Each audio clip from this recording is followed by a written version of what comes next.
భ్రమరాంబికా చెల్లి, ఏంటి అంత ఎత్తున ఉన్న శ్రీశైల శిఖరం వదిలి ఈ దుర్గమ్మ కొండకొచ్చావు? శ్రీశైలంలో ఉండే నా కష్టాలు చెప్పుకుందామని వచ్చానక్క. ఇంతలో నీ ముక్కు పుడకపోయిందని విన్నాను. పోలేదు. మరి గుళ్ళోనే ఉంది. గుళ్ళోనే ఉందా? కృష్ణవేణి చెల్లి నా ముక్కు పుడక అందుకోవాలని ఉరకలేస్తుంది.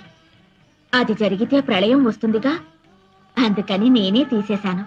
ఎక్కడుంది? ఈ రాత్రి 1000 సంవత్సరాలకి ఓసారి వచ్చే దుర్గాష్టమి. 7 గ్రహాలు మకర రాశిలో కలుస్తాయి. చంద్రగ్రహం సూర్యగ్రహం మాత్రం కన్యారాశిలో ఉంటాయి.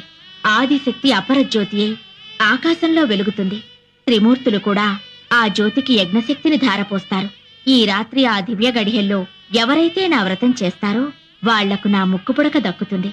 నీ వ్రతం నేను చేస్తానక్క.